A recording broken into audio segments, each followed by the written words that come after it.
I am now not calling 2022, I'm calling it 2022. This is the year which started with the Requiem Mass for Archbishop Desmond Tutu, and good it is for us to reflect on some of what was in his life.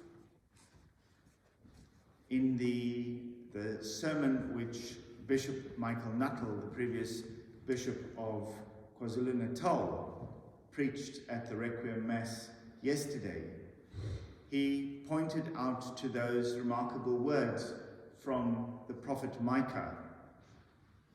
What does the Lord require of you?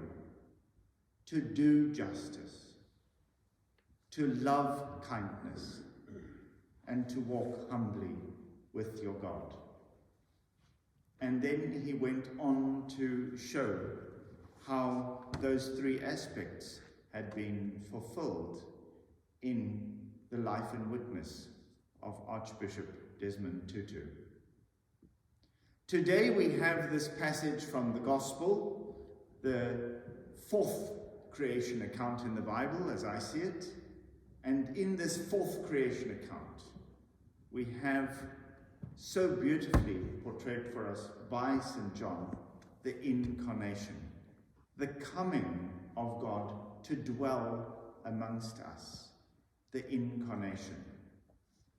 And in many senses, as we reflect on the incarnation, we also reflect on what that means for our lives and on how we ourselves respond to the incarnate God amongst us.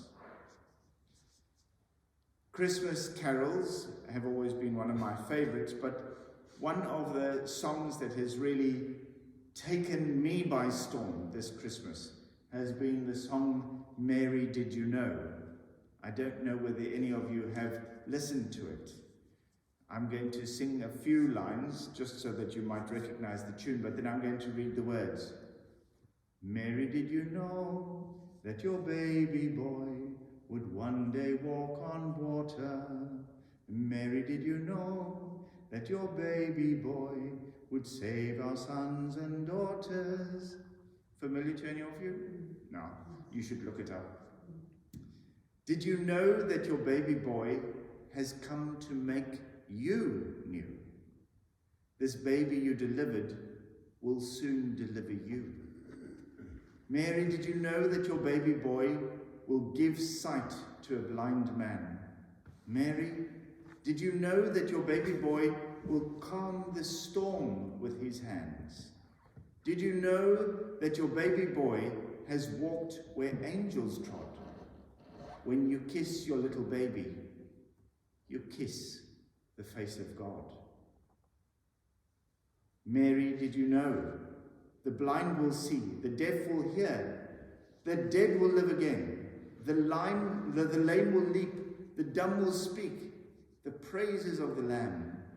Mary, did you know that your baby boy is Lord of all creation? Mary, did you know that your baby boy would one day rule the nations? Did you know that your baby boy is heaven's perfect Lamb? That sleeping child you're holding is the great I am. Mary, did you know? I found a second version of that song, which I thought was particularly moving. And the reason is that it's not questioning just what Mary might have known, but what Mary actually meant to us. Mary, did you know that your ancient words will still leap off the pages? Mary, did you know that your spirit song would echo through the ages? Did you know that your holy cry would be subversive word? That the tyrants would be trembling when they know the truth is heard?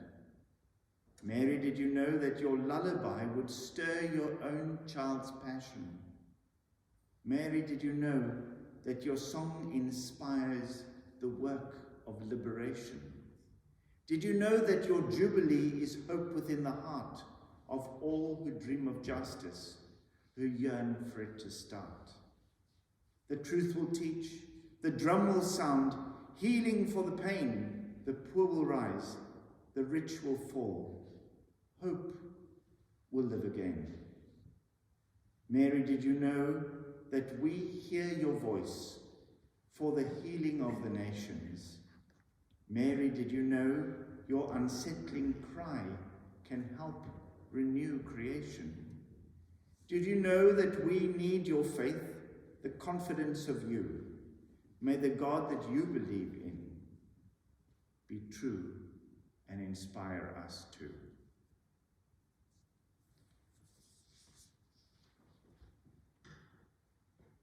The Incarnation is one of those mysteries which many people have fallen foul of. Just earlier this week we were speaking in our home of the two great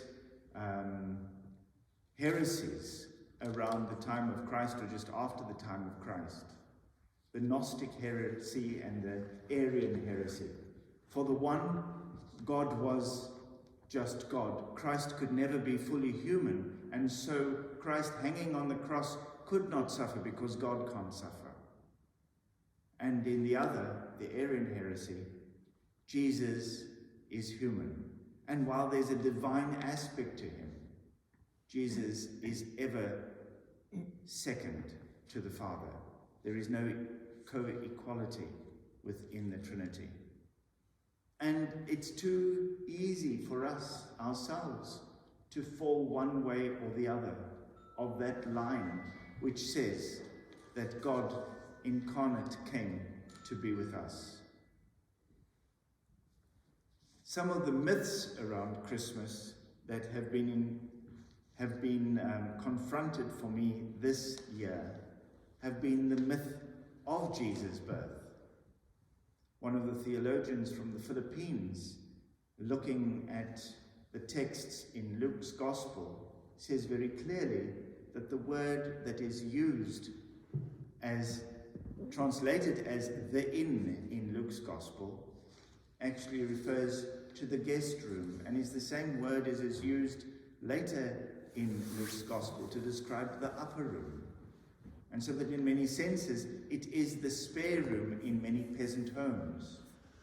And so when it says to us that there was no room at the inn, what it says is the guest room was already full. Joseph would not have taken Mary to Bethlehem to have to stay in an inn. They were peasant folk. They went to go and stay with their family. And because there was no guest room, they would have stayed in the common room with the rest of the family. The common room where the manger is brought in at night and where the cattle are brought in, because together the family stays warm that way. And that means that Mary, when she came to give birth, would have been assisted by Joseph's family members. Maybe his sister, maybe a cousin or an aunt. It would have been the family who stood around and assisted. Why do I bring that now for us on this second Sunday of Christmas? Because I think it's important that as we think of the Incarnation, we think of how it is that Christ cannot just be incarnate in the world, but can be incarnate in us. Live in us. Be the light that shines from us. And the first place is that we do those things that are seen as normal and natural, to care for those around us, to provide place for those who need shelter, to feed those who need feeding, to be, in essence, the embodiment of those three challenges that comes in the prophet Micah. To do justice, not to love justice, not to think for justice, not to work for justice, to do justice, to love kindness, And so to go after everything that pursues kindness, to love it, to embrace it. I always tell people in wedding services, remember that love is a verb, it's a doing word. It isn't just an emotion.